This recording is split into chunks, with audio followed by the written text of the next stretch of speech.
RSS വേഷത്തിൽ ചോരയിൽ കുളിച്ചു നിൽക്കുന്ന കാർട്ടൂണിലൂടെ വിജയെ വിമർശിച്ചു DMK. കരൂരിലെ ദുരന്തബാധിതരെ സന്ദർശിക്കാത്തതിൽ വിജയെ വിമർശിച്ചുള്ള പോസ്റ്റിനൊപ്പമാണ് DMK IT വിഭാഗം ഔദ്യോഗിക പേജിൽ കാർട്ടൂൺ പങ്കുവച്ചിരിക്കുന്നത്. അതേസമയം ദുരന്തത്തിൽ മരിച്ചവരുടെ കുടുംബങ്ങൾക്ക് വിജയ് പ്രഖ്യാപിച്ച 20 ലക്ഷം രൂപ കൈമാറി.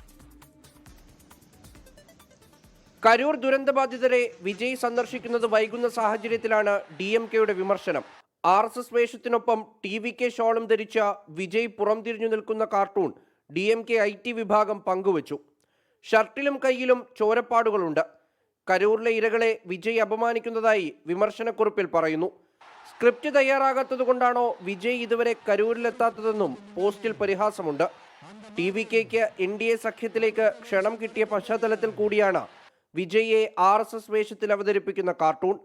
ഇതിനിടെ ദുരന്തത്തിൽ മരിച്ചവരുടെ കുടുംബാംഗങ്ങൾക്ക് TVK പ്രഖ്യാപിച്ച 20 ലക്ഷം രൂപയുടെ ധനസഹായം അക്കൗണ്ടിലൂടെ കൈമാറി.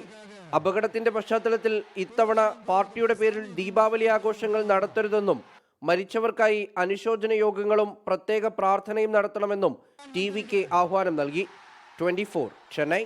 ലോകത്തെവിടെയായാലും ഏത് സമയത്തും 24 വാർത്തകളും ഓഗ്മെന്റഡ് റിയാലിറ്റി പാക്കേജുകളും എക്സ്പ്ലെയിനറുകളും വിശദമായി കാണാൻ ഞങ്ങളുടെ YouTube ചാനൽ നിങ്ങൾക്ക് സബ്സ്ക്രൈബ് ചെയ്യാം.